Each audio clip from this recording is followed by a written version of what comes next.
evangelho, ele está caminhando mais na razão humana e mais focado nas coisas dessa vida.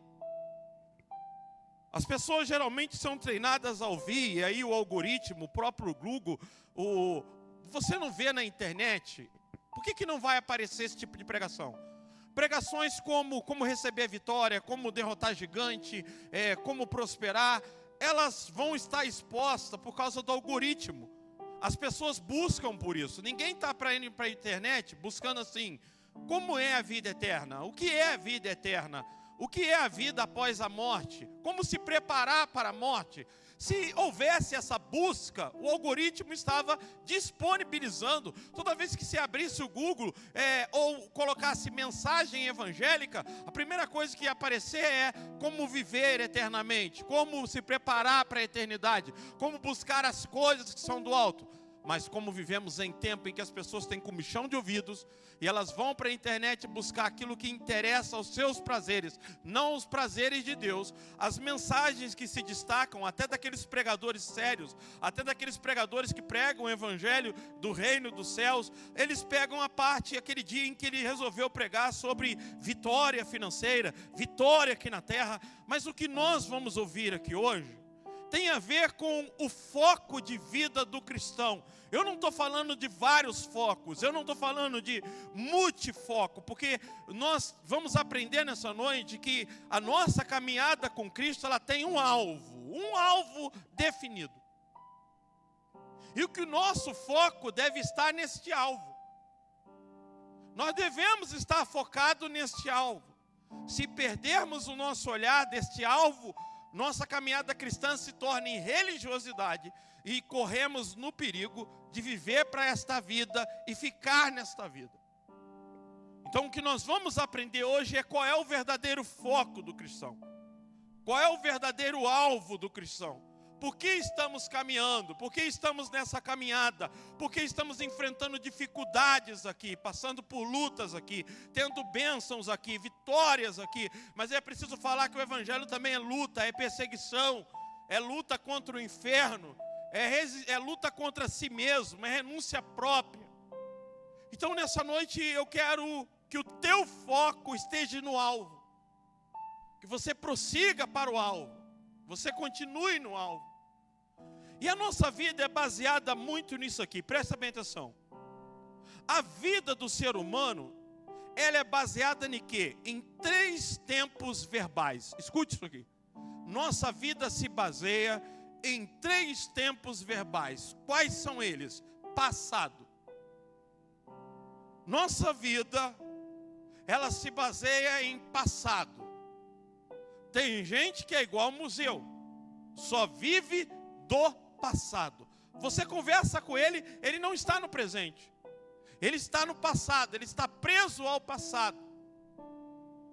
Tem gente que está preso ao presente.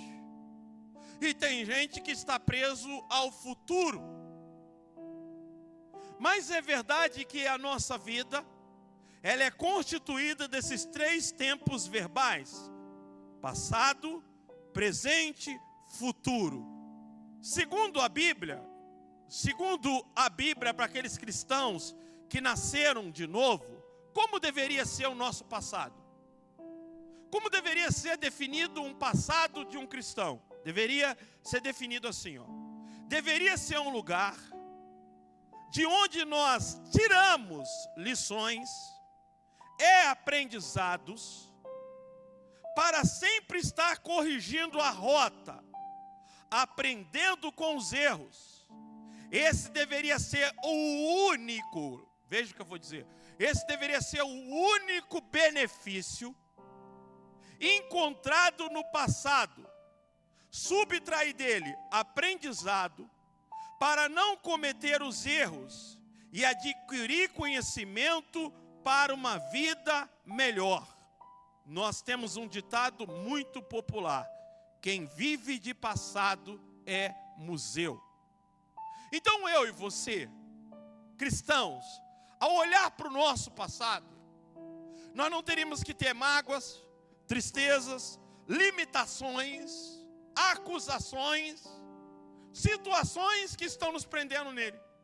Passado por cristão é uma coisa de onde ele tira experiência, de onde ele tira aprendizado, de onde ele aprende com os erros, de onde ele entende assim: eu vivi essa frustração, eu cometi esse erro, eu tomei essa atitude errada, mas isso deve gerar o que na vida do cristão? Deve gerar conhecimento, deve gerar sabedoria, deve gerar nele um aprendizado, para que ele não viva cometendo os erros no presente nem no futuro. Então, o passado para nós, ele tem essa simbologia. Deus quer que do passado, eu e você olhando para ele, a única coisa que a gente venha tirar dele é: aprendi, Senhor. Aprendi.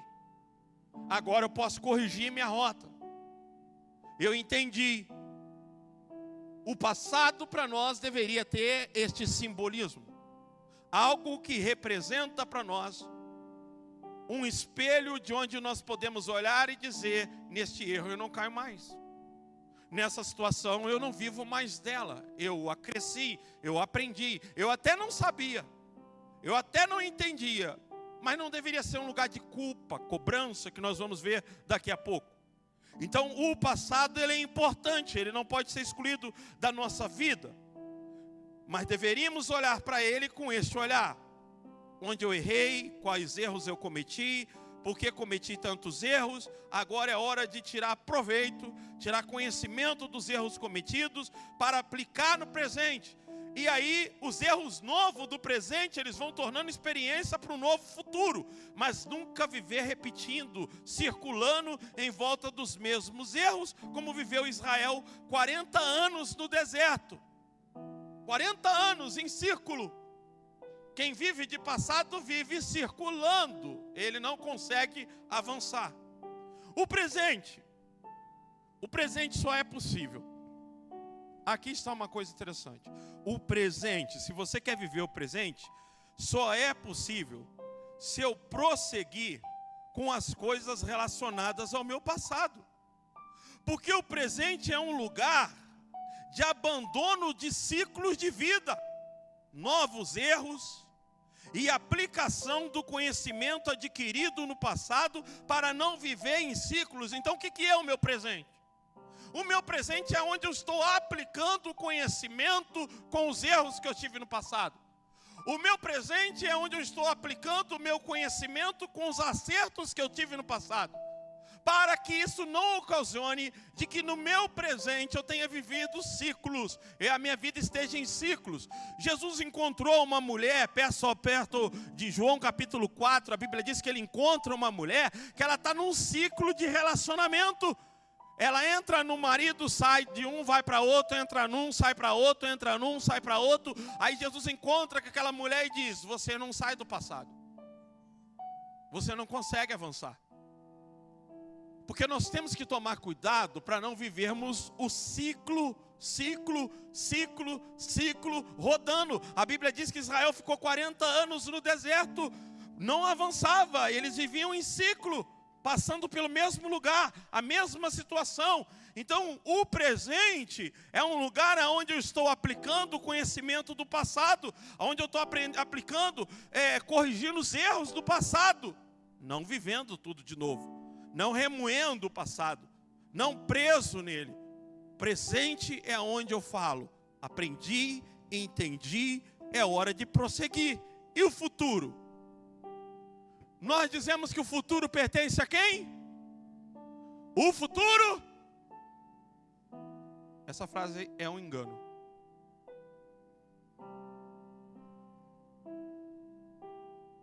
Essa frase é um engano. Ela seria verdadeira se ela fosse completa na totalidade dela, mas nós vamos ver que não é. Essa questão de que o futuro pertence a Deus, nós vamos ver que isso em parte ou em grande parte, isso tem verdade, mas existe uma parte que, se nós não fizermos, ela não pertence a Deus. Existe uma coisa que nós precisamos fazer. Uma coisa cabe a nós. E se nós não fizermos, o Senhor, pelo contrário, Ele vai dizer: naquele dia muitos dirão: Senhor, Senhor, nós não expulsamos demônios em teu nome, nós não falamos em língua, nós não curamos enfermos, nós não curamos doentes. E ele dirá: apartai de mim, vós que praticai a iniquidade. Então, nós temos que entender que o futuro não pertence a Deus, o futuro pertence ao alvo. Nós temos que entender que o nosso futuro tem um alvo. Aqui é que está. Existe para nós um futuro determinado, existe para nós um futuro para onde nós precisamos olhar. É isso que eu quero que você tenha atenção nessa noite. Nós temos um futuro declarado, um futuro que nós temos que chegar nele, para onde nós temos que caminhar. Todo futuro aqui pode falhar, mas esse não. Este futuro não pode.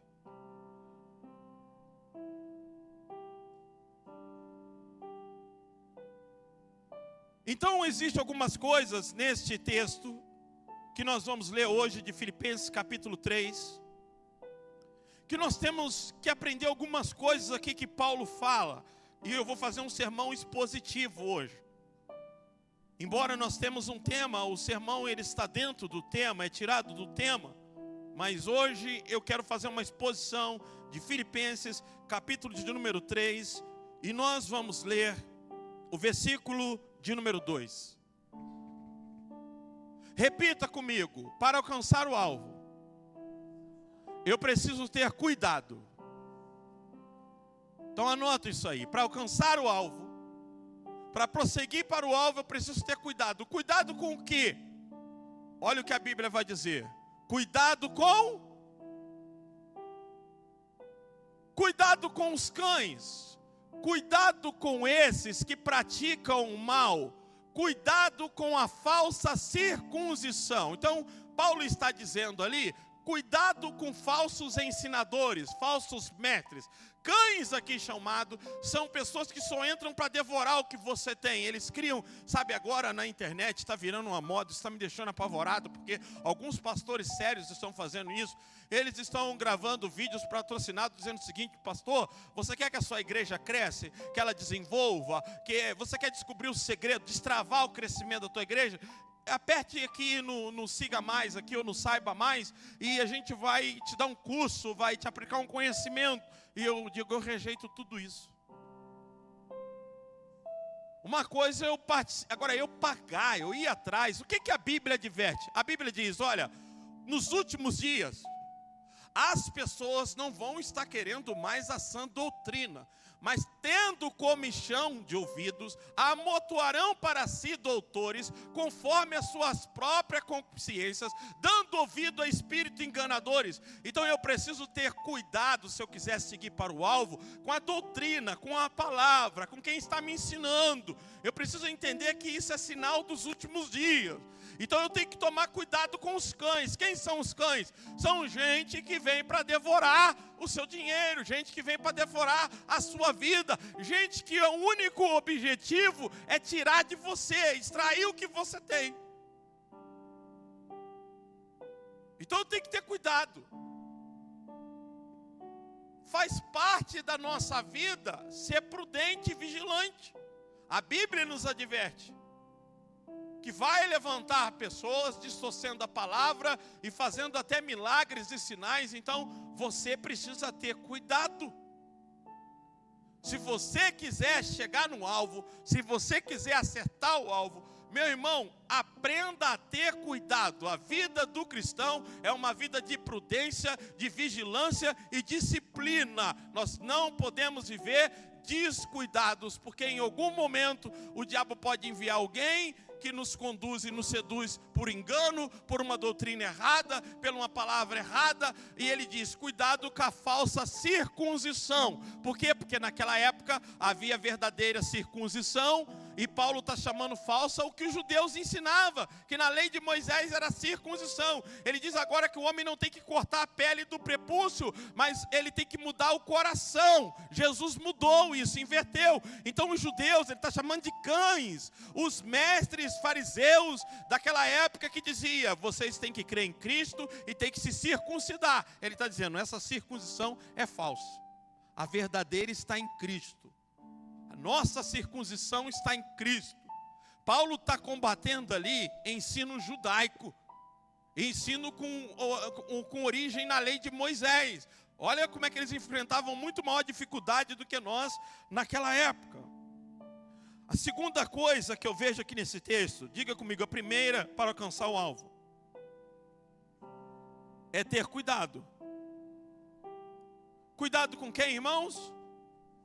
Com os cães. Aí Filipenses capítulo 3, versículo 4, Paulo vai mandar a gente, fala comigo, não confiar em nossa carne. Segunda coisa, a primeira coisa para mim não perder o alvo, ou para me manter o foco, é ter cuidado. A segunda é não confiar. Paulo vai falar, embora eu mesmo tenha razões para ter tal confiança, se alguém pensa que tem razões para confiar na carne, eu ainda mais. Irmãos, aqui tem um problema. Um problema gravíssimo. O apóstolo Paulo não está falando de coisas ruins. O apóstolo, sabe qual é o nosso mal? O nosso mal, quando a gente fala de confiar na carne, é só pensar em prostituição, em lascívia. Mas o apóstolo Paulo, ele foi criado como judeu, ele estudou na escola de Gamaliel, ele tinha 2 cidadanias, uma romana e uma judaica, ele falava 4 idiomas, ele era estudado da melhor escola daquela época, Gamaliel era o melhor, e ele disse, tem alguém que pode confiar na carne, na minha autoconfiança, nos meus talentos, nos meus dons, na minha capacidade, é eu poderia fazer isso.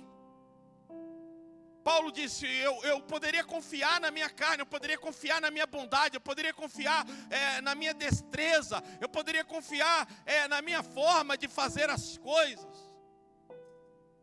Então o nosso problema às vezes quando se fala de carne, não é só o abandono das coisas ruins, não é só fazer das coisas ruins esterco, mas há muita coisa boa na nossa vida que ela precisa ser mortificada. Há muita coisa na nossa vida que ela precisa ser abandonada. Se eu estou diante de uma pessoa que ela não tem estudo, ela não teve oportunidade de estudar e eu tenho um autoconhecimento, eu tenho que aprender a me abaixar ao nível do meu irmão e não pisar nele, não humilhá-lo por não ter conhecimento. Então Paulo diz, olha, eu tenho razões para confiar na minha carne, eu tenho um currículo excelente. Então, uma das coisas que pode nos tirar do foco é confiar no nosso currículo. É confiar na nossa capacidade. Sabe, a Bíblia diz que o rei Uzias começou bem. E esse homem fez muita coisa boa. Mas, irmãos, nós temos que aprender a deixar os troféus das conquistas no passado. A vitória do passado só serviu de aprendizado para o futuro, porque existe mais vitórias no futuro. Ser fiel até a morte. Não é eu fui fiel até um momento, construí uma igreja, pastoreei a igreja. Você tem que ir ficar lembrando as pessoas, ficar lembrando da vitória do passado. Não, prossigo para o alvo, eu estou prosseguindo. Mas tem gente que está celebrando a conquista do passado até hoje. Tem gente que confia na sua própria carne, na sua própria capacidade. Paulo disse, não confie na sua carne. Cuidado em acreditar na sua própria capacidade para as coisas, porque isso pode te tirar do foco. Quando você se acha confiante demais, quando você se acha que você pode dar conta, quando você não conta com Deus, quando você não confia em Deus. Quando você acha, eu posso fazer isso sem orar, eu posso tomar essa atitude sem consultar Deus, eu posso me relacionar, eu posso casar, eu posso escolher, eu posso fazer isso. Não, cuidado. Não confie na sua carne. Se você quiser alcançar o alvo, cuidado com o currículo. Porque se o diabo não pode te diminuir, ele te leva para o extremo que é o orgulho. Filipenses capítulo 3, versículo 7. Olha o que Paulo vai dizer. O que para mim era lucro, contudo o que para mim era lucro, passei, repita comigo, passei a considerar como perda por causa de Cristo. Então, o que para mim era lucro, passei a considerar por perda por causa de Cristo. Outra tradução diz tudo como perda. Mas olha só isso aqui, presta bem atenção. Deixa eu te falar uma coisa. Não é sobre o que eu perdi. Porque, irmãos, a gente fica só falando do que nós perdemos. Tem coisa que nós temos que considerá-las como perda. Porque uma coisa eu perdi. Eu perdi. Você não foi você que considerou aquilo uma perda. Esse é o erro do evangelho de hoje. O evangelho de hoje é... Você vira para uma pessoa que às vezes está vivendo num jugo desigual e aquele relacionamento está atrapalhando ela servir a Deus. Uma coisa é ela ocasionar a perda, ela gerar a perda. Jesus disse, aquele que não negar pai, mãe, irmão, mãe e filhos por amor a mim, não é digno de mim. Então não é só a gente que perdeu porque teve que perder. Perdeu porque foi consequência. Mas gente que aprende a considerar perdas. Isso não presta para mim, eu vou perder. Isso não é para mim, eu vou perder. Isso não é para mim, eu tenho que abrir mão. Mágoa não é para mim, eu tenho que perder. Se eu não consigo vencer o meu irmão na razão, eu vou perder. Eu vou considerar a perda. Nós somos uma geração que reclamamos do que perdemos, mas não somos uma geração que consideramos coisas perdidas. Então não é só perder por ocasião. Mas tem coisa que eu e você temos que dizer, isso não é para mim. Isso não serve para a minha vida. Isso não se adequa ao minha vida cristã. Então Paulo está dizendo que ele passou, olha só, isso está em um verbo no presente contínuo, se eu não me engano. Eu passei a considerar como perda. Agora nós temos que entender que nós temos que colocar isso na nossa vida. A vida do cristão não é só ganhar. Os cristãos de hoje só pensam em ganhar. Mas o que é que nós estamos perdendo? A geração de hoje não perde mais nada. A geração de hoje vem amaziado, continua amaziado. Vem viciado em pornografia, continua pornografia. Vem preso nos seus vícios, nos seus costumes e continua. Ninguém olha para nós mais e diz, por que você deixou de fazer isso? Por que você deixou aquilo? Por que você abandonou aquela vida? Ora, porque agora eu tenho Cristo e Cristo diz que eu tenho que perder isso aí. Então nós somos a geração que quer ganhar, só que ganha, tudo que pensa é ganhar. Mas Paulo diz, eu agora em Cristo, tem coisa que para mim prosseguir para o alvo, para me chegar lá, eu tenho que passar a considerá-las como perda. Então olha, a vida do crente não é só ganho, é feito de perdas. E o que é que estamos perdendo por Cristo? O que você hoje pode dizer, eu perdi isso por Cristo?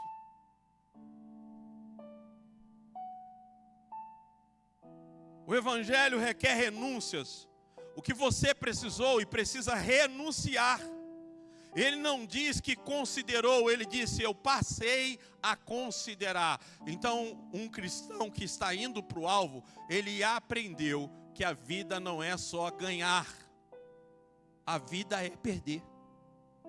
E aqui eu estou falando que Paulo está dizendo, nós estamos falando que o futuro pertence a Deus. Mas olha que Paulo está dizendo, eu passei. Não é Deus que começou a fazer em mim. Eu passei. É claro que estamos falando do Espírito Santo, junto ao apóstolo Paulo, mas ele diz, eu passei a considerar por perda. O que estamos hoje na nossa vida considerando como perda? O que está sendo um sacrifício para nós? O que está sendo uma renúncia para nós?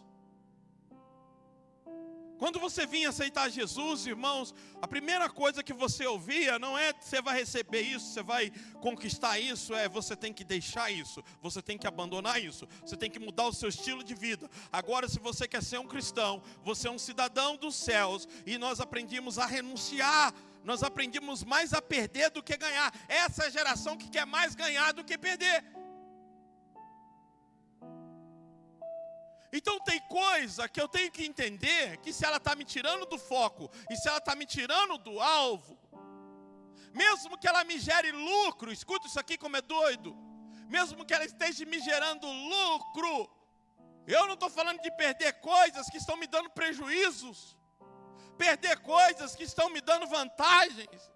É jogar fora. Paulo está dizendo: eu fui criado na escola de Gamaliel, eu tenho 2 cidadanias, eu falo 4 idiomas, eu sou zeloso contra a lei, eu fui fariseu. Ele diz: eu joguei tudo isso fora, eu coloquei toda a minha história, todo o meu currículo, toda a minha faculdade.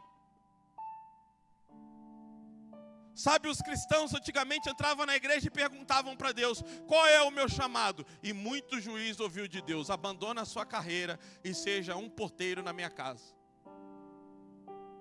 O Deus de hoje não pode tocar no emprego do cristão, não pode tocar no relacionamento do cristão, não pode tocar no estilo de vida do cristão, não pode tocar nas finanças do cristão. Olha, eu sou crente desde que a minha vida seja a minha vida. O que estamos considerando como perda? Ora, talvez eu tenha que ser enviado para um lugar que eu consigo cuidar da minha saúde.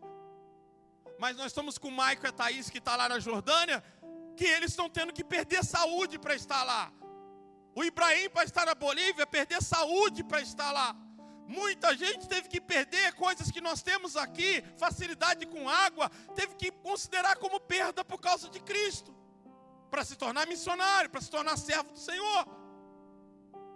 E a geração de hoje só ouve sobre ganhos, só ouve sobre conquistas, só ouve sobre realizações. Mas o que é que eu estou considerando como perda? Para você seguir para o alvo, você tem que aprender que a gente ganha, mas para ganhar eu também aprendi o quê? A perder. Pergunta para o seu irmão se ele sabe perder.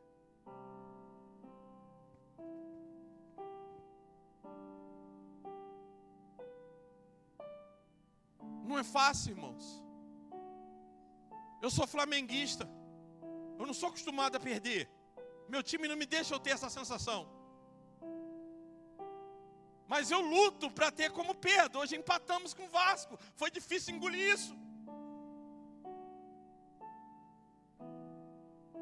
E Palmeiras ontem ganhou de 4. Mas eu tenho que aprender a lidar com perda. E a gente só quer ganhar. A gente é uma geração que só ganha. Você chama, o cristão vem a Cristo, você fala para ele: você precisa renunciar a isso, você precisa negar isso, você precisa jogar isso fora. Isso não é para você mais. Ele não quer mais perda, nem o estilo de vida. Se é homossexual, continua homossexual. Se é lésbica, continua lésbica. Se é ladrão, continua ladrão. Lá no Rio tem até a facção agora, o 3º comando da capital, que é chamado Comando de Israel. Os caras fecharam todos os terreiros de macumba na favela e se declaram cristão. O que tem no fuzil é o símbolo de Israel. 3º comando da capital. Com outra facção e matar, tem oração, sobe ao monte, jejuam, estão falando em língua com fuzil na mão. Então nós somos uma geração que não renuncia mais nada, só quer ganhar. E não tem como prosseguir para o alvo se eu e você não aprender.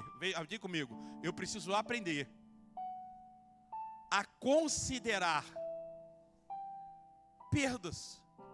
O que é considerar, irmãos? É refletir, é parar para pensar: isso aqui está me atrapalhando seguir o alvo. Isso aqui está me tirando do alvo. Isso aqui está me tirando do alvo. Sabe, irmãos, há um ano atrás, Fernando está aqui de testemunho. Há um ano atrás, Fabiano veio aqui. E eu estava com o Instagram montado, fazendo faculdade de educação física, e eu estava querendo ficar famoso como quem dá aula para as pessoas de educação física, emagrecer e tal, e postando foto, e ocupando os meninos da mídia. O Fabiano me chamou, me levou lá atrás, junto com a Fernanda, e falou assim: André, eu saí lá de São Paulo para te falar uma coisa. O que é? E aquele Instagram seu lá sem camisa? Você é um pastor. Seu corpo tem que ser exibido para tua esposa. Não é para ser exposto na internet. Aí eu falei: meu Deus, tem todo um planejamento, comprei equipamento, a gente montou o Instagram e tal. Mas esse é o problema. Considerar por perda. Ele está certo? Tá. Fechei aquele Instagram que Hoje só Deus sabe como estaria. A vez estava cheio de prostituta, estaria até desviado, teria até traído a minha esposa. E comecei a abrir um só para pregação. Só para pregação. Não passava de 400, chegou a 4.000 pessoas. TikTok não passava de 720, chegou a 10.600 pessoas. O YouTube não passava de 120, chegou a 1.750 pessoas. Deus quer te honrar. Deus quer te levar além, mas você precisa aprender renúncia.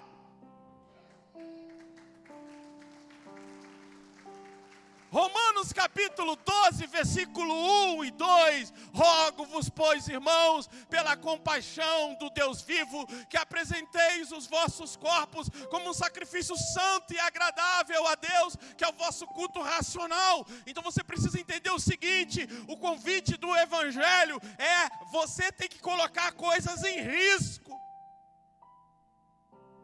A Bíblia diz que Raabe foi salva porque ela acolheu os espias na sua casa. Quando Tiago ele cita a fé sem obras é morta, ele está se referindo que uma fé que não se expõe ao risco, uma fé que não se expõe ao perigo não é fé, uma fé que não arrisca nada não é fé. Quem tem fé arrisca. E Raabe fez o quê? Ela colocou o pescoço dela em jogo, mas ela escondeu os espias. Abraão tinha fé, mas a Bíblia diz que ele levou o seu filho para sacrificar.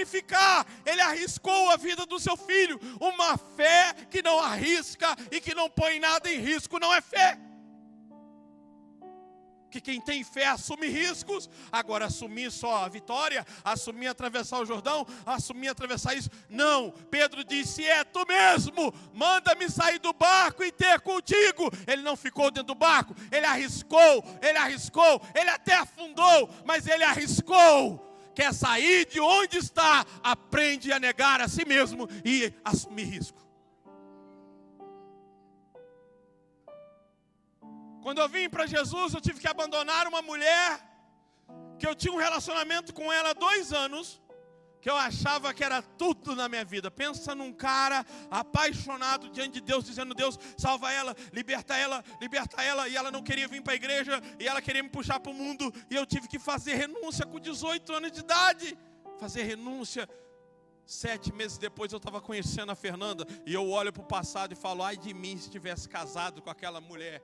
Sabe, e não ia precisar. O único lucro que eu teria no futuro é que eu seria um aluguel de árvore de Natal, de tanto chifre que eu teria na cabeça.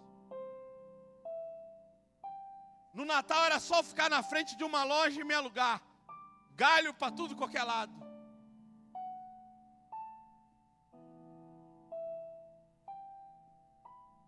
O evangelho de hoje, irmã Helena, não tem mais perda, não tem renúncia, não se fala em perder. Paulo disse, volta lá no texto para mim, por favor. Se eu não me engano, estávamos no versículo 7, né? Contudo que para mim era o quê? Lucro.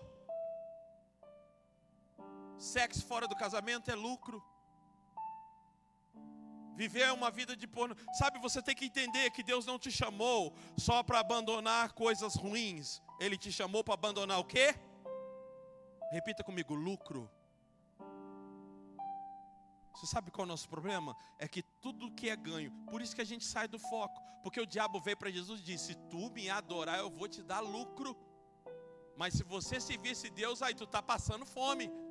Então quem está atrás só de lucrar, o diabo está lacrando com você.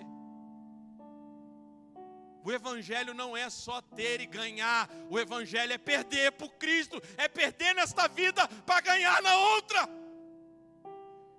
É renunciar nessa vida para viver a outra.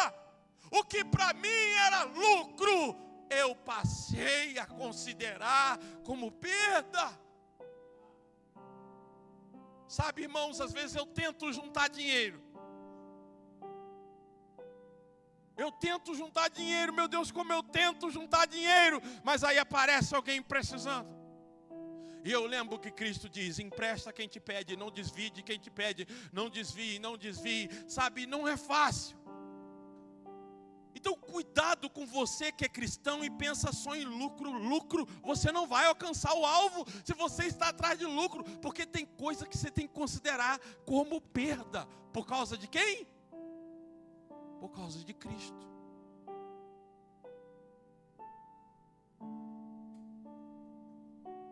Então há o evangelho que diz assim: pastor, se eu trabalhar de dia e trabalhar à noite, se eu trabalhar em 2 empregos, ou se eu passar a trabalhar à noite, eu vou ganhar mais. Eu vou ganhar mais. Mas olha o que a Bíblia está dizendo: não pense em lucro. Quer chegar no alvo? Coloque na tua vida a palavra perda. Porque você, e aqui não é a perda por consequência, não é Deus, se o Senhor não está nesse negócio, tira da minha vida. Os cristãos de hoje estão assim. Você está falando que ele está no erro e ele está orando a Deus pedindo prova. Não, o evangelho já está dizendo, a Bíblia está dizendo. Então é olhar para a Bíblia, se ela diz isso não é para você, não é para você.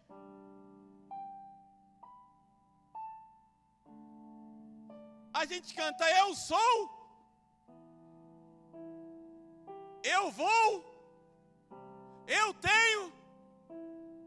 Agora, poderíamos cantar, eu não sou o que a Bíblia diz que eu não sou. Eu não tenho o que a Bíblia diz que eu não devo ter. Eu não vou aonde a Bíblia diz que eu não tenho que ir. Será que o Ministério do Louvor dá conta de cantar assim?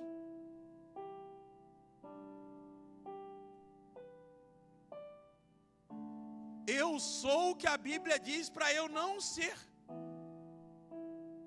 Eu não tenho o que a Bíblia diz para eu não ter. Eu não vou aonde a Bíblia não diz que eu não devo ir. Aí vem sobre mim Espírito Santo. Talvez cantando assim, o Espírito Santo venha.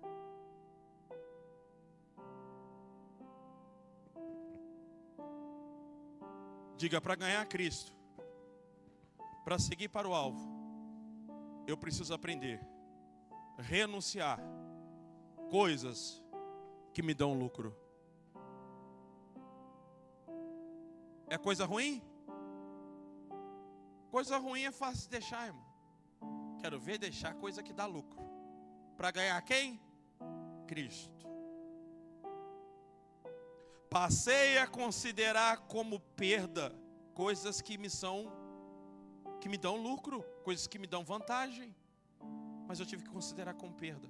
Porque se eu quiser ganhar Cristo, eu tenho que parar de pensar em lucro. Eu tenho que parar de pensar só que eu vou lucrar em tudo, que eu vou ganhar em tudo. Não, tem coisa que eu tenho que perder, abandonar. Tem prejuízos que eu preciso tomar. Tem coisas que eu preciso, deixa eu tomar prejuízo aqui. Deixa eu abrir mão aqui. Deixa eu me renunciar aqui. Por quê? Porque afinal de contas o meu alvo é Cristo. Eu tenho que ganhar Cristo. E isso aqui está me impedindo. Me dá até lucro. Imagine. Você vê o cara falando que abandonou o negócio porque faliu. Mas porque fechou o negócio porque estava atrapalhando ele servir a Deus? Nunca.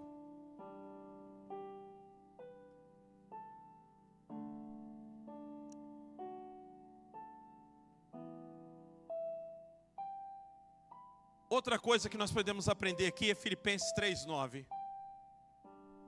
Isso aqui é muito importante, irmãos.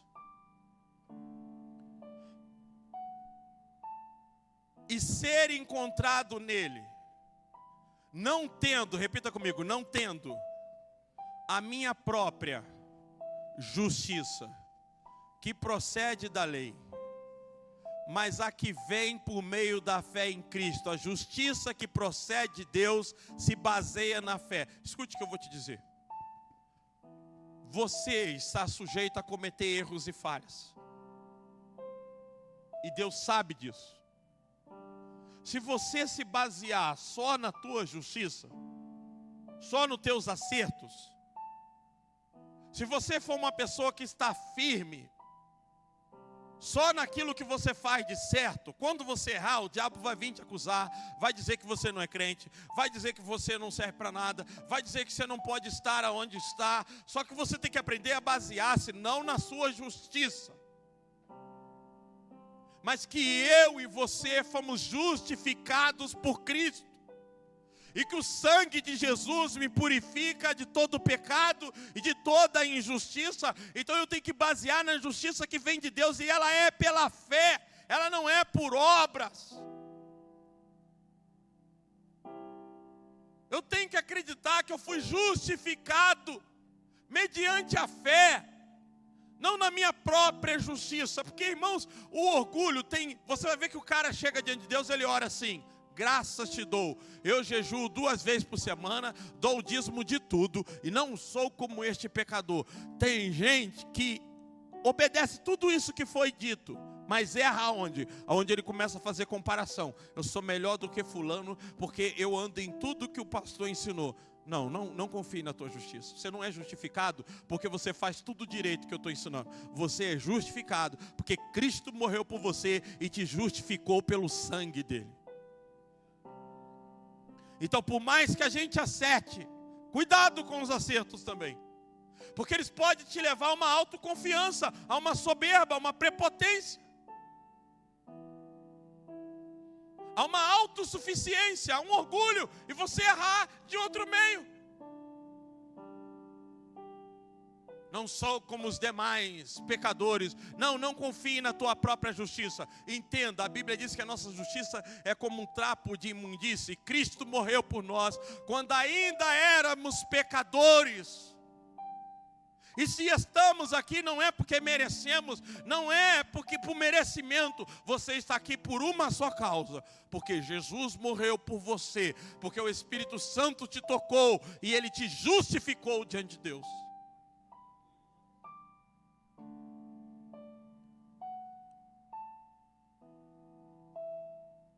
Aí Paulo vai dizer no versículo 13, Filipenses 3:13. É impossível seguir, irmãos. Deixa eu ver se eu pulei aqui. É isso mesmo. Olha o que Paulo vai dizer.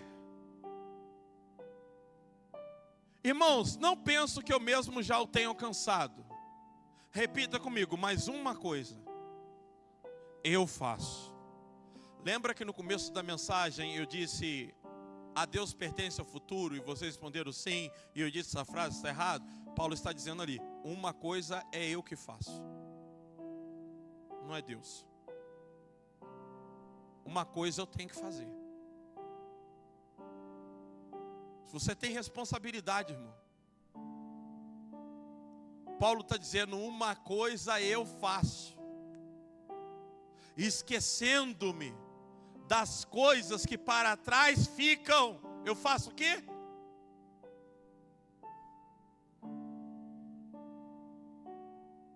Muda essa tradução, por favor.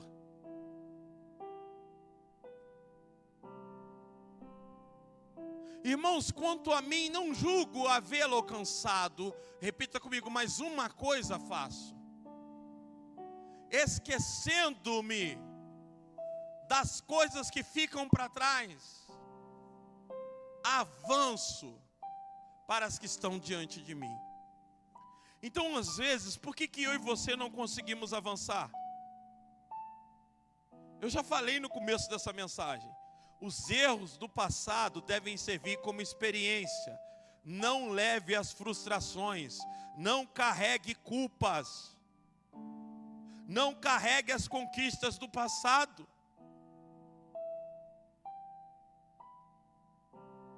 Ele diz, eu me esqueço das coisas que ficaram para trás. E eu prossigo para o alvo.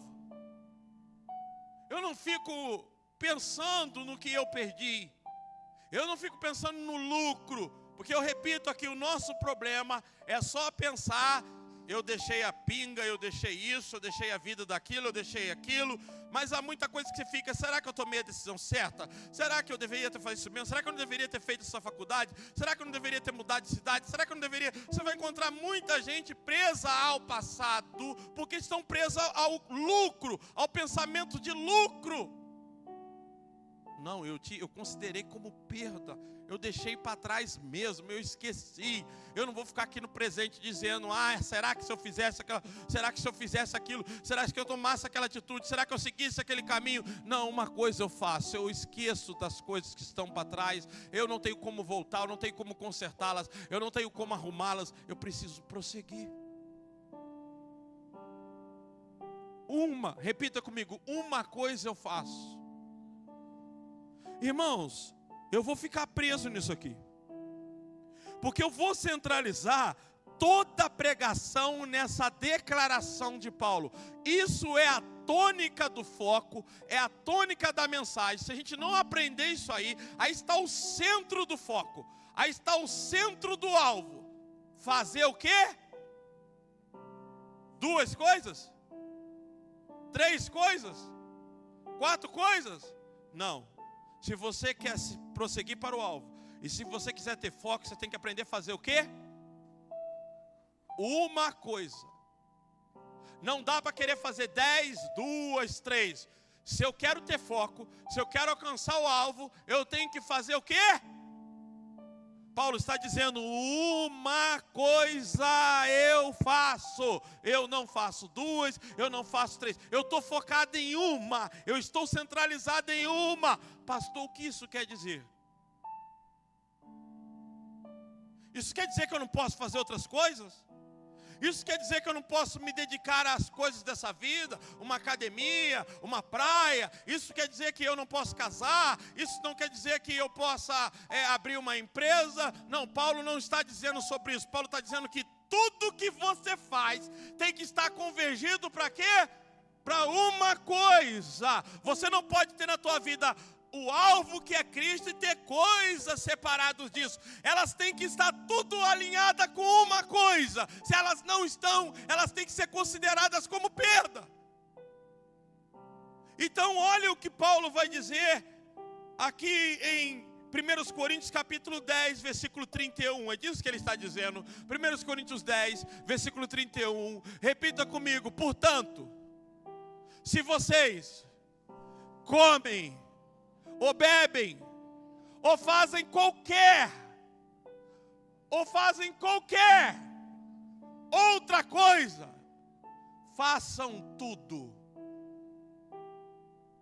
para a glória de Deus. Então veja bem, eu estou indo para a academia, mas eu estou fazendo isso para o alvo, para a glória de Deus. Eu estou casando, mas eu estou casando com o olho no foco. Agora tem gente, irmão, que diz, deixa eu casar, ver se vai dar certo e continuar servindo a Jesus. Não, por isso que você está errando na vida, por isso que você está caminhando em lama, por isso que você está escorregando, porque você tem que entender o seguinte, você só tem a função de se ocupar com uma coisa e fazer com que todas as coisas ao seu redor estejam focadas nessa coisa. Se elas não fazem parte dessa coisa, tira da tua vida.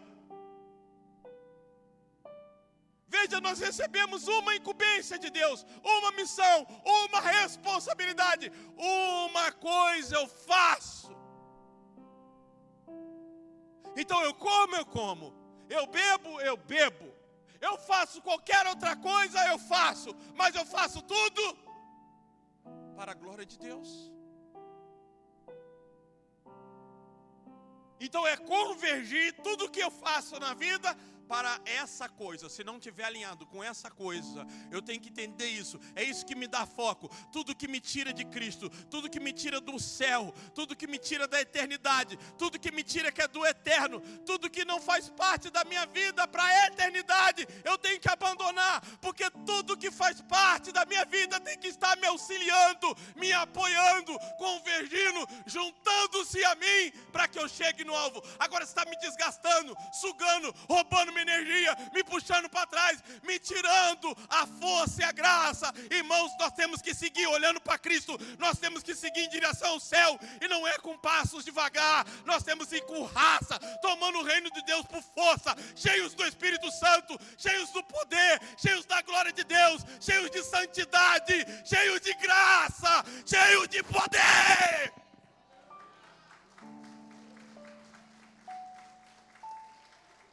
Ameaçaram os apóstolos e eles voltaram e disseram, fomos ameaçados, e eles levantaram a oração unânimes e disse, Senhor, como disse Davi, o teu servo, os reis da terra e os governantes se levantam contra nós. Agora, Senhor, concede-nos outra vez poder, ousadia, para que anunciemos a tua palavra com coragem. A Bíblia diz que aquele lugar tremeu de novo, tremeu, Dani, e todos foram cheios do Espírito Santo e anunciavam a palavra de Deus.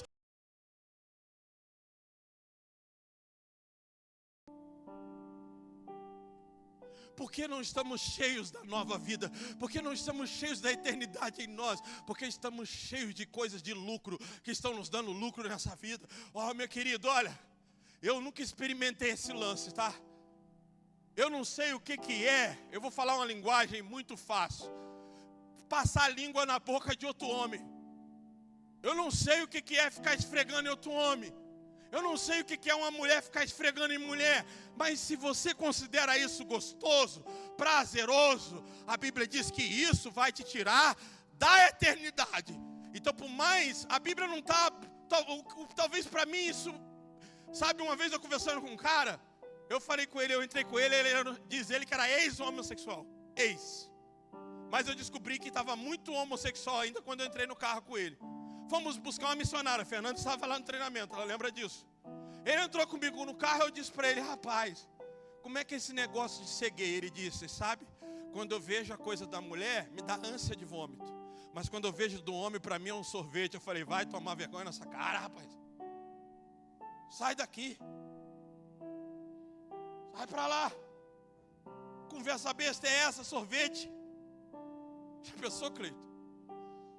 Tem gente que isso é lucro. Tem gente que isso é lucro. Tem mulher que acha que é lucro. Barbatana com barbatana. Meu querido, se considera isso como lucro, a Bíblia está dizendo, perde isso. Joga fora. Veja, esquecendo-me das coisas que para trás ficam, prossigo para o alvo, para o prêmio que está diante de mim.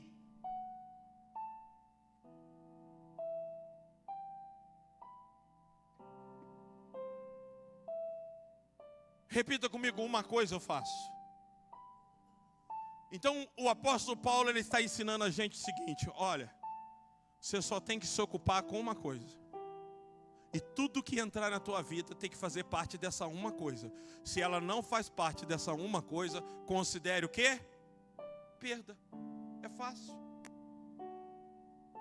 Você só tem que fazer uma coisa.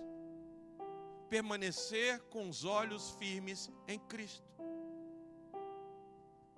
Quer comais, quer bebais, quer fazer qualquer outra coisa, pode fazer.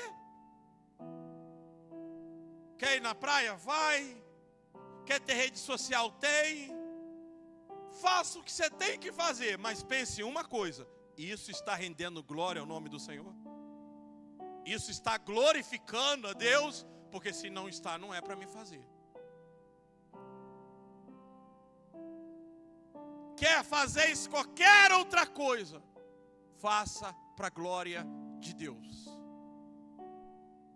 Por isso que estamos tão vazios dos céus e tão cheios de coisas da terra. Quando eu fui me converter, você acha que eu fumava, eu bebia, eu vivia uma vida já sexual ativa. Eu tive que perder tudo isso. E não só isso, na igreja que eu me converti tinha que usar calça, terno, mulher tinha que usar saia. Era uma igreja de uso e costume que eu vivi 12 anos nela.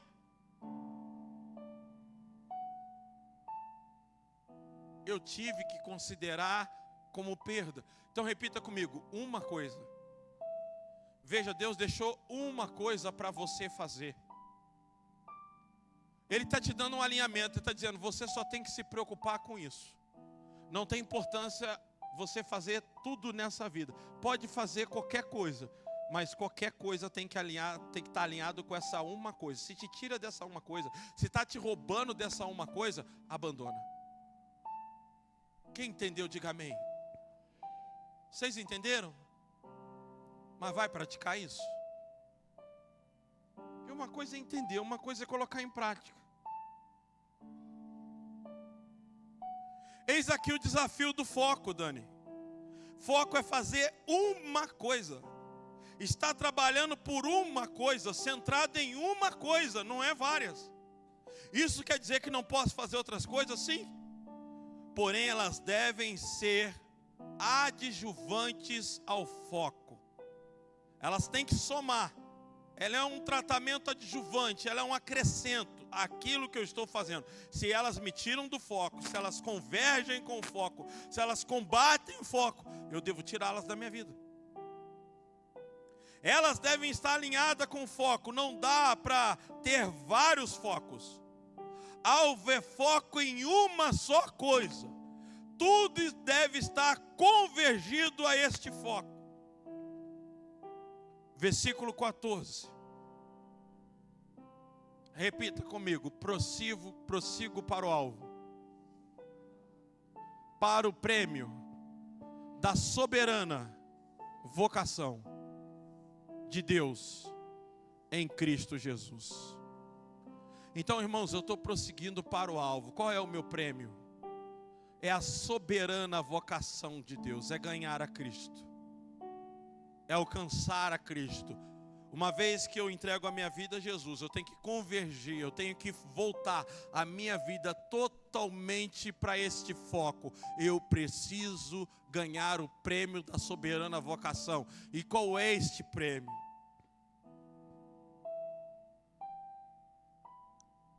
Versículo 19.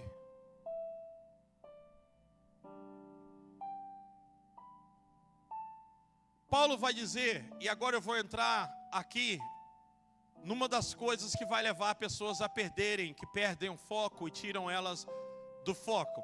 Olha só, ele vai reafirmar. É como ele estava concluindo um assunto, mas ele faz questão de dar mais algum acrescento para a gente ter foco na vida. Ele está dizendo que o destino das pessoas é a perdição, porque o Deus deles é o quê? É o ventre. A glória deles está naquilo que deviam ser, se envergonhar, visto que só pensam em quê? Então Paulo vai dizer que um dos obstáculos maiores para alcançar o prêmio é pensar só naquilo que me dá prazer. É achar que se me dá prazer, se é gostoso, eu não posso abrir mão. Paulo está dizendo, o destino deles é a perdição, porque naquela época, irmãos, não é igual hoje não. Comida naquela época era ostentação. As pessoas não tinham comida igual a gente tem hoje, sobrando, esbanjando, não. Comida era algo realmente que, às vezes, as pessoas tinham gula. Paulo chega a dizer que as pessoas iam para a ceia para comer, iam para a ceia com fome, iam tomar a ceia do Senhor, pegavam o pão, porque eles tinham muita necessidade naquela época, passavam muita necessidade. Aí Paulo vai dizer, tem gente que o Deus deles é o ventre, vive para a comida, vive em torno da comida, vive só para o prazer. Então uma das coisas que vai nos tirar do foco é quando a gente pensa que tudo que me dá prazer é bom e eu não posso me desprender do que me dá prazer. E porque eu não abro mão de prazeres terrenos, eu vou perder o prêmio da soberana vocação. Então quem vive para os seus próprios prazeres não vai alcançar, porque isso é perdição. Ou seja, eu deveria ter vergonha disso, eu deveria me envergonhar dessas coisas, mas eu penso que elas são prazerosas, que elas são ganhos. A aplicação da mensagem nessa noite para a nossa vida. A minha pergunta no começo do texto foi: o futuro pertence a Deus? Essa é uma verdade absoluta ou ela abre um precedente para um relativo? Nossa, estou parecendo até o Flávio Dino no Supremo Tribunal Federal.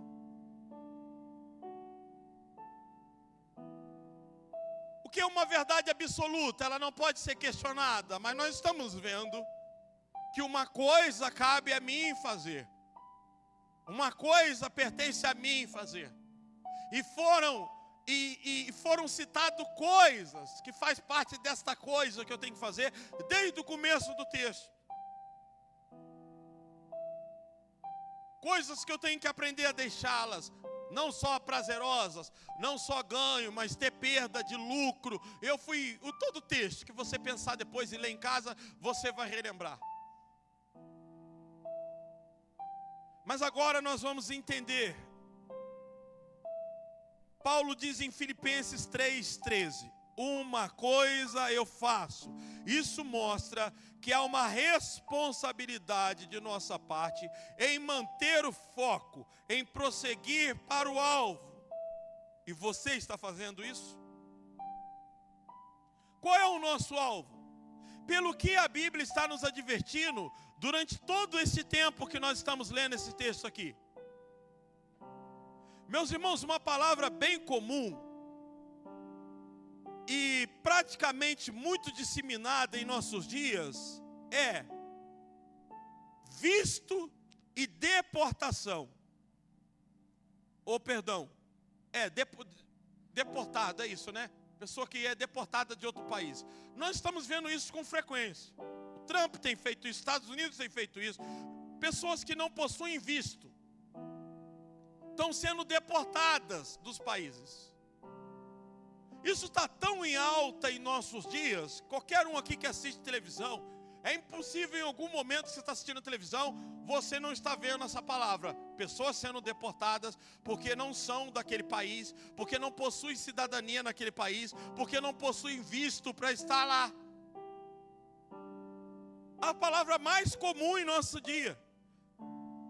Deportar, pessoas sendo deportadas, pessoas que não têm visto, pessoas que não têm cidadania. Aí, irmãos, eu preguei quinta-feira que nós somos cidadãos de quê? Cidadãos de outro. Então, a gente nesse comum, nesses dias a gente está vendo muito Trump falar de visto, vamos deportar, porque a pessoa não é daqui, ela entrou aqui de forma ilegal. Escuta, você precisa entender uma coisa nessa noite.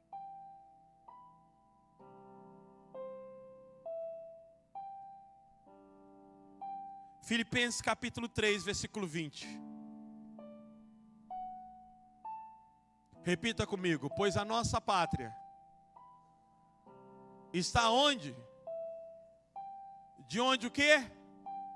Aguardamos o Salvador, o Senhor Jesus Cristo. Então entenda uma coisa. A sua pátria é o Brasil?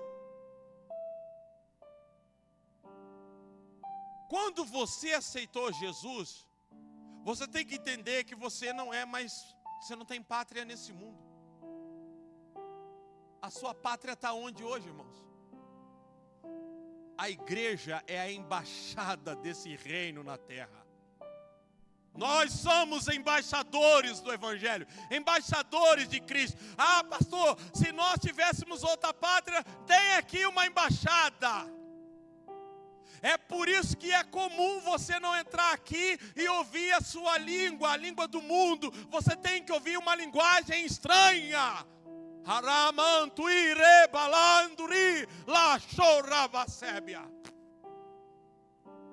Você tem que se sentir num lugar estranho mesmo, porque aqui é estranho. Porque a nossa pátria não é deste mundo. É assim que nós nos sentimos quando vamos para outro país. Quem foi para outro país, quem já viajou sabe, a comida é estranha, a língua é estranha, a cultura é estranha, o horário de dormir é estranho, o jeito de viver é estranho. Quem viajou para outros países, que foi pela primeira vez, teve um choque, porque estava em um lugar que não lhe era comum. Quando voltou para o Brasil, disse, puxa vida, lá, agora eu sei ler a placa, está na minha língua, eu sei isso, eu sei aquilo. Então, nós precisamos entender que a Bíblia diz que nós não somos mais deste mundo, nós temos uma pátria. Agora, irmãos, para me pertencer a esta pátria, eu tenho que me tornar o quê? Um cidadão. Eu preciso ter cidadania. E o apóstolo Pedro, ele vai falar em 1 Pedro capítulo 2, versículo 11, olha só. 1 Pedro 2, amado, peço a vocês, repita comigo, como peregrinos e forasteiros que são. Então você agora é um peregrino nesse mundo, você é um forasteiro, você não tem mais lugar aqui, irmão.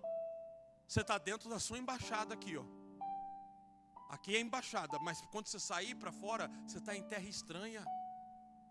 era para você estranhar o comportamento das pessoas, era para você estranhar a forma de vida das pessoas. Se Cristo entrou em você, se o Espírito Santo está em você, não era para você dizer: eu convivo bem com amigos do mundo, eu converso com eles o dia inteiro, eu convivo bem com o meu amigo que está perdido, eu convivo bem com o meu amigo de trabalho que está perdido, lá no meu serviço eu sou bem aceito. Tem alguma coisa errada. Se estão te aceitando bem no mundo, na escola, onde você está, se não estão atirando igual você, igual fez nesse Charlie Clark essa semana, se você não está sendo perseguido, é porque o mundo não está te estranhando. Se o mundo não está te estranhando, você está sem cidadania, meu irmão.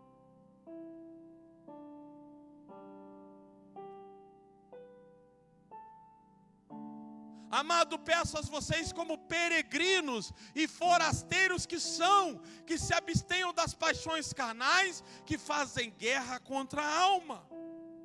Hebreus capítulo 11, versículo 8, olha só que interessante. Hebreus 11, 8. Pela fé, Abraão, quando foi chamado, obedeceu a fim de ir para um lugar que devia receber como herança, e partiu sem saber para onde ia. Pela fé, peregrinou na terra da promessa, como em terra alheia, habitando em tendas como Isaque e Jacó, herdeiros com ele da mesma promessa. Porque Abraão aguardava a cidade que tem fundamentos, da qual Deus é o arquiteto e o construtor. Gente, Abraão, há 4.000 anos atrás,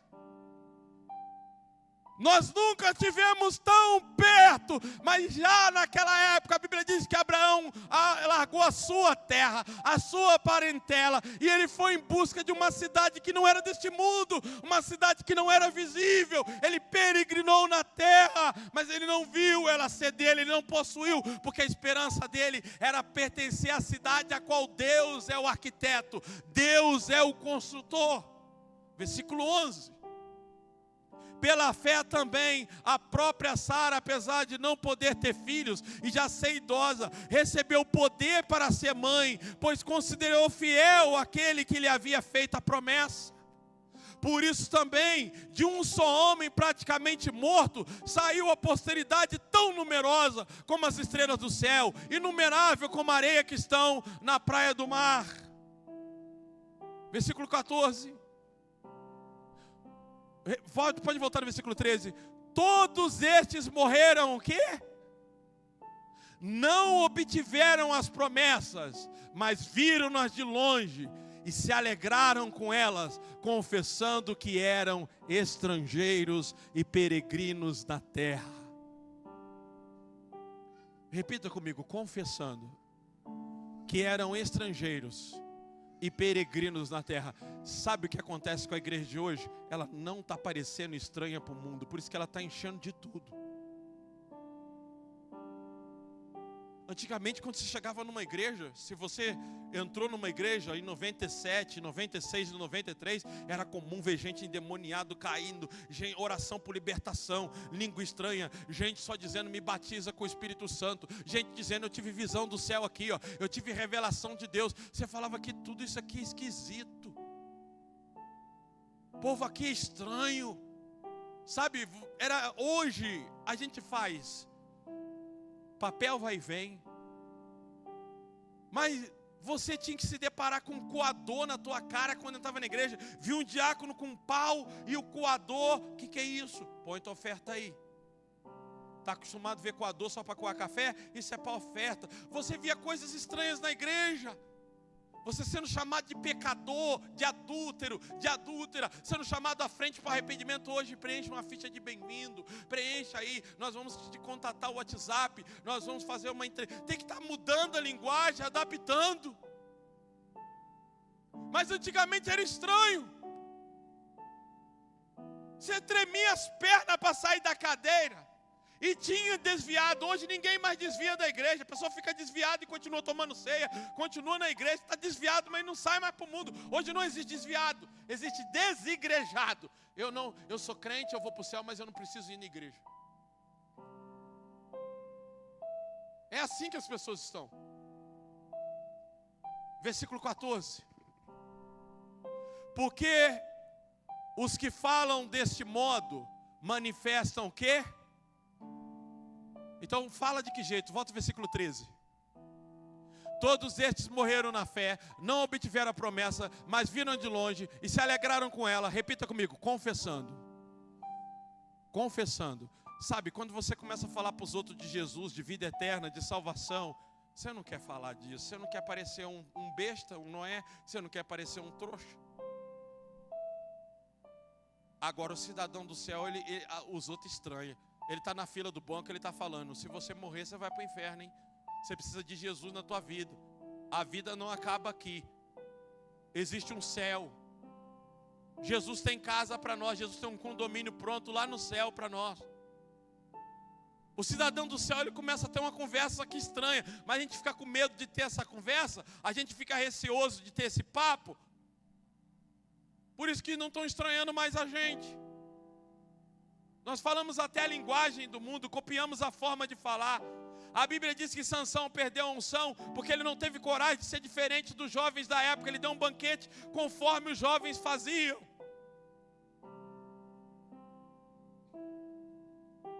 Eles falavam da pátria, eles falavam da esperança que tinham, eles confessavam, eles diziam, nós não somos desse mundo, nós não somos daqui, nós somos estrangeiros e peregrinos aqui, eu não sou da terra, eu não sou deste mundo.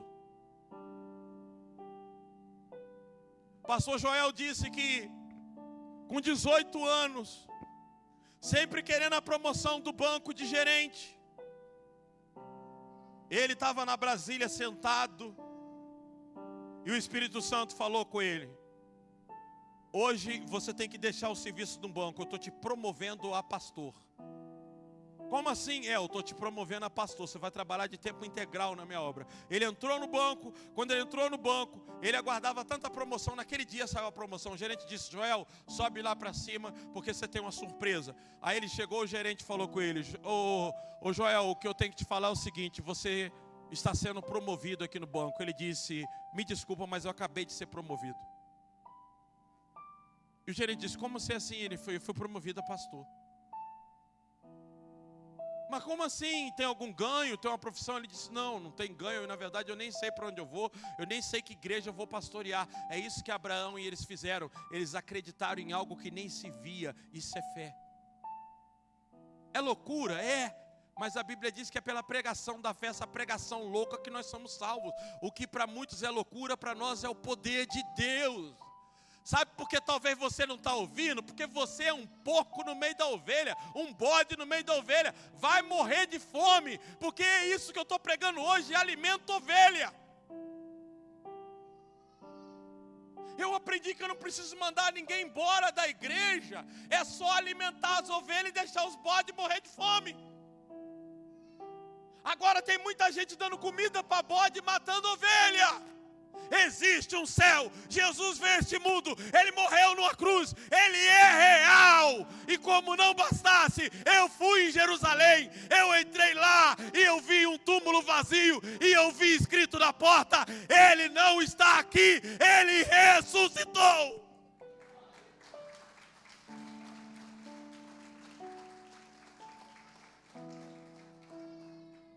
Não era só gente que confessava, era gente que se alegrava. Aleluia! Era gente que quando falava do céu se alegrava.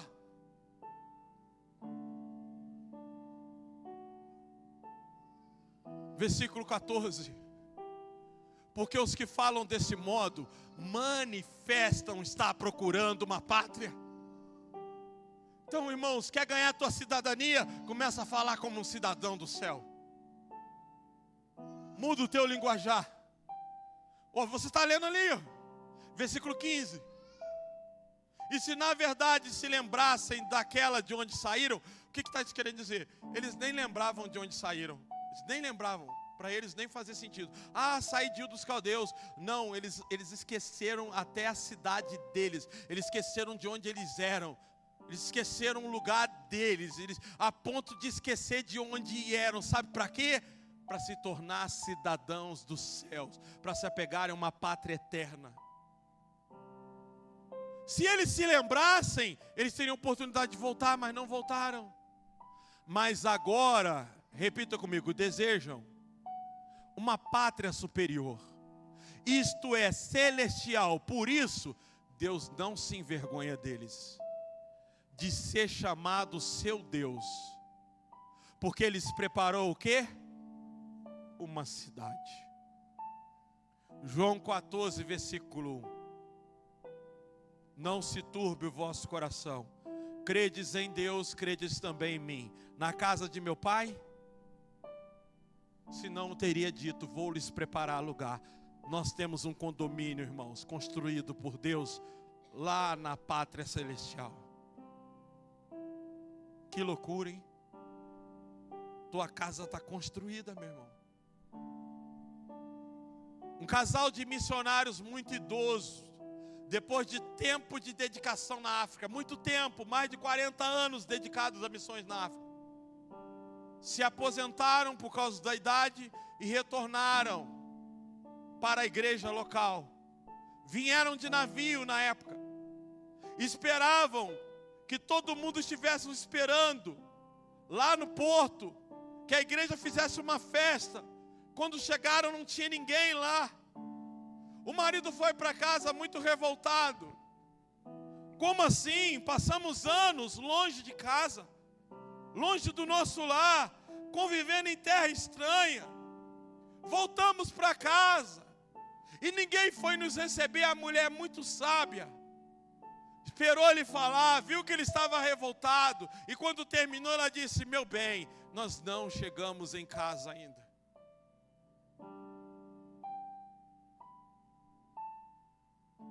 Nós não chegamos em casa. Nós não estamos em casa.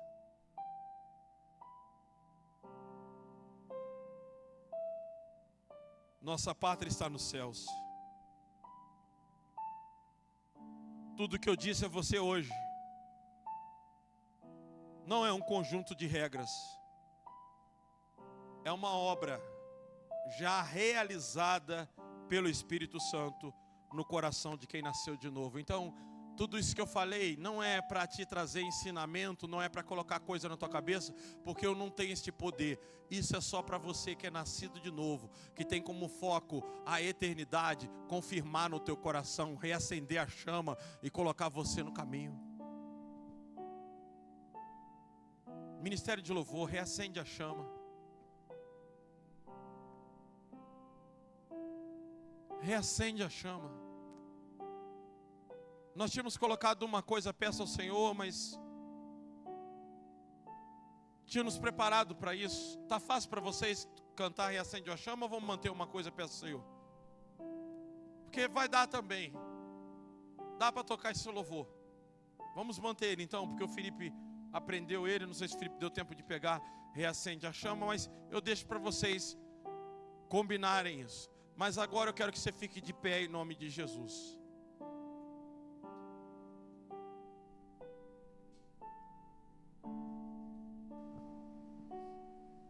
Minha preocupação não é se você entendeu ou não. Minha obrigação não é convencer você. Minha obrigação é falar. E se você não é dessa terra, se você não é desse mundo, essa palavra está queimando no teu coração.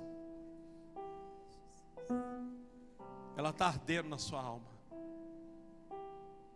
Ela está ardendo dentro de você.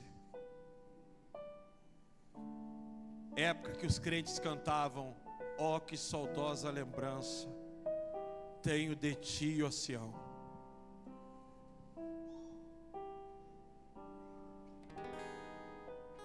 Quando nós desejávamos os céus,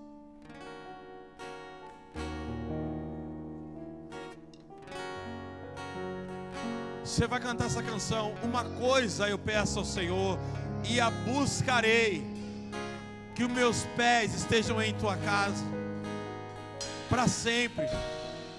Para sempre.